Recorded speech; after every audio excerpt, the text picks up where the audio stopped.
ಎಲ್ಲರಿಗೂ ನಮಸ್ಕಾರಗಳು. ನಾವು ಇಂದಿನ ವಿಡಿಯೋದಲ್ಲಿ ವೈಜ್ಞಾನಿಕ ವಸ್ತುಗಳ ಬಗ್ಗೆ ಪರಿಚಯ ಮಾಡಿಕೊಳ್ಳೋಣ. ಟೆಸ್ಟ್ ಟ್ಯೂಬ್ ಇದು ಸಣ್ಣ ಗಾಜಿನ ನಳಿಕೆ, ದ್ರವಗಳನ್ನು ಪರೀಕ್ಷಿಸಲು ಬಳಸುತ್ತಾರೆ. ಬೀಕರ್ ಇದು ಅಗಲವಾದ ಬಾಯಿಯ ಪಾತ್ರೆ, ನೀರು ಅಥವಾ ದ್ರವಗಳನ್ನು ಇಡಲು ಮಿಶ್ರಣ ಮಾಡಲು ಸಹಾಯಕ.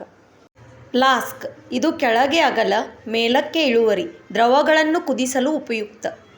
ಮ್ಯಾಗ್ನಿಫೈಯಿಂಗ್ ಗ್ಲಾಸ್ ಸಣ್ಣ ವಸ್ತುಗಳನ್ನು ದೊಡ್ಡದಾಗಿ ನೋಡಲು, ಎಲೆ, ಕೀಟಗಳು ನೋಡಲು ಸಹಾಯಕ.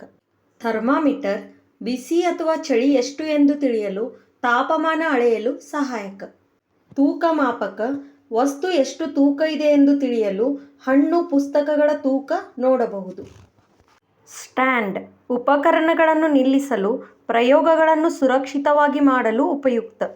ಕ್ಲ್ಯಾಂಪ್ ಟೆಸ್ಟ್ ಟ್ಯೂಬ್ ಅಥವಾ ಫ್ಲಾಸ್ಕ್ ಹಿಡಿಯಲು ವಸ್ತು ಜಾರದೆ ನಿಲ್ಲಿಸುತ್ತದೆ.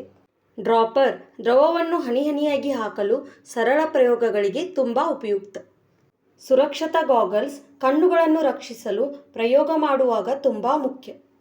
ಮೈಕ್ರೋಸ್ಕೋಪ್ ತುಂಬ ಸಣ್ಣ ವಸ್ತುಗಳನ್ನು ದೊಡ್ಡದಾಗಿ ತೋರಿಸುತ್ತದೆ, ನಮ್ಮ ಕಣ್ಣುಗಳಿಂದ ಕಾಣದ ವಸ್ತುಗಳನ್ನು ನೋಡಲು ಸಹಾಯ ಮಾಡುತ್ತದೆ.